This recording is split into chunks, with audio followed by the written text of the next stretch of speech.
Siete fantastici.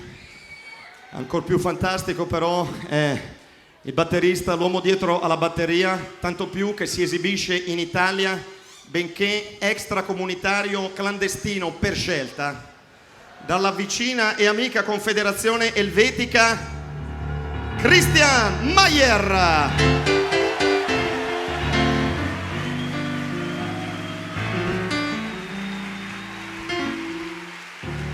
Potrebbe tranquillamente essere messo in regola, cioè mettersi lui stesso, insomma, in regola, non lo fa. Perché? Perché ama vivere sul filo del rasoio.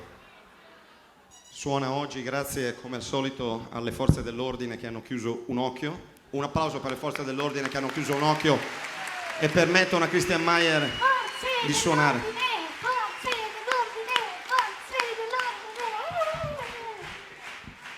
E però, insomma, questi sono i fatti. Cioè Christian con la sua bella faccia viene lì e dice: prendimi, arrestami, sono qui.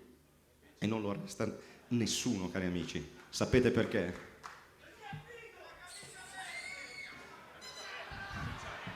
Perché ha la camicia verde.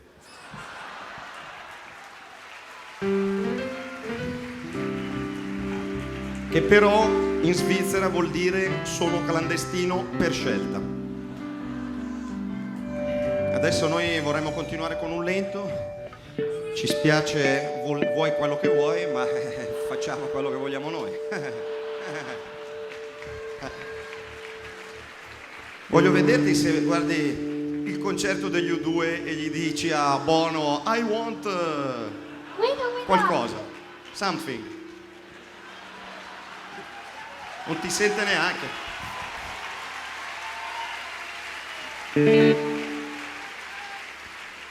Un lento. Fossi figo, frequenterei il locale giusto. Fossi figo, conoscerei la gente giusta.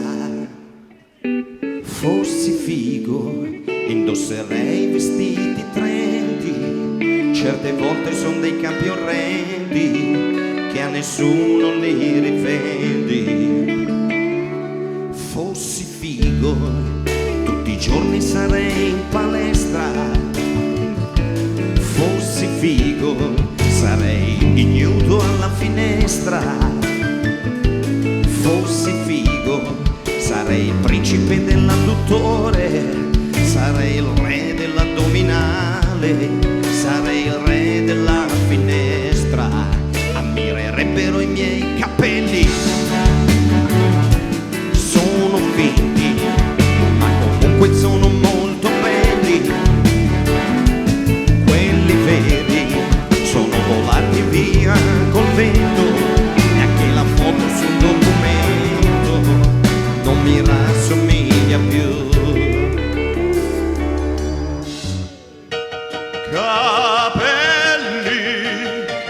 Capelli sono andati via e non torneranno mai.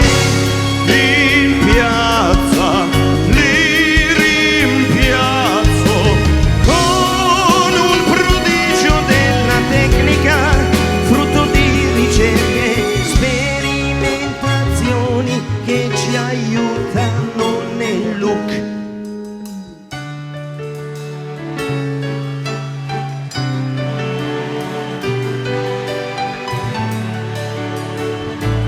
Fossi figo, guiderei una grande jeep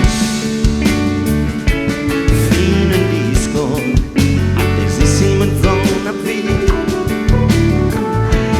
Il mio nome sarebbe sempre incluso nella lista. Non dico proprio il primo della lista, ma neanche l'ultimo degli stronzi.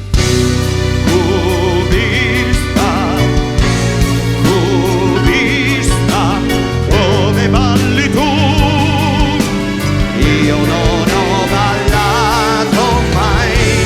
Ti guardo, tu mi guardi e si scatena nel mio corpo quella strana sensazione che noi giovani chiamiamo wewe